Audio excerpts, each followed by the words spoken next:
বহুল আলোচিত ও বিতর্কিত সাবেক বিচারপতি এইচ.এম. শামসুদ্দিন চৌধুরী মানিক ভারতে পালিয়ে যাওয়ার সময় 23 আগস্ট রাতে বর্ডার গার্ড বাংলাদেশ বিজিবির হাতে আটক হয়েছেন। সিলেটের কানাইঘাট উপজেলার দনা সীমান্ত এলাকা থেকে তাকে আটক করা হয়।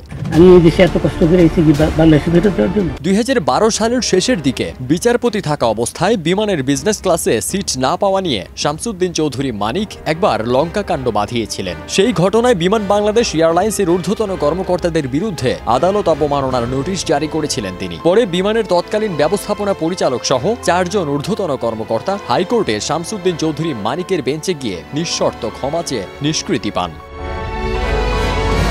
বিচারপতি মানিকের বিরুদ্ধে সরকারি বাড়ি ভাড়া পরিশোধ না করার বিষয়ে অনুসন্ধান করতে দুর্নীতি দমন কমিশনকে নোটিশ দিয়েছেন সুপ্রিম কোর্টের এক আইনজীবী। নোটিশে বলা হয়, অবসরে যাওয়ার পর 1 বছরের বেশি সময় রাজধানীর গুলশানে একটি সরকারি বাড়ি দখলে রেখেছিলেন সুপ্রিম কোর্টের অবসরপ্রাপ্ত বিচারপতি এইচ.এম. শামসুদ্দিন চৌধুরী মানিক। পরে 2017 সালে তিনি বাড়িটি ছাড়লেও বাড়ি ভাড়া, গ্যাস ও পানি বিল বাবদ সরকারের পাওনা 14,19,200 টাকা এখনও পরিশোধ করেননি তিনি।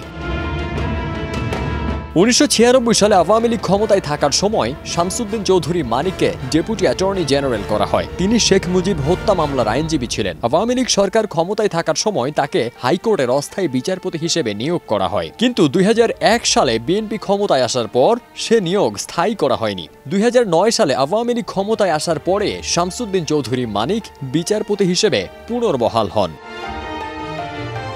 বিচারপতি থাকা অবস্থায় শামসুদ্দিন মানিককে নিয়ে বিতর্ক শুরু হয়েছিল। যে রায়টি কেন্দ্র করে তিনি সমালোচনার কেন্দ্রে আসেন সেটি হচ্ছে কর্নেল তাহের হত্যা মামলার রায়। সে রায়ে বিচারপতি মানিক কর্নেল তাহেরের বিচারকে ঠান্ডা মাথার খুন এবং জিয়াউর রহমানকে ঠান্ডা মাথার খুন হিসেবে বর্ণনা করেন।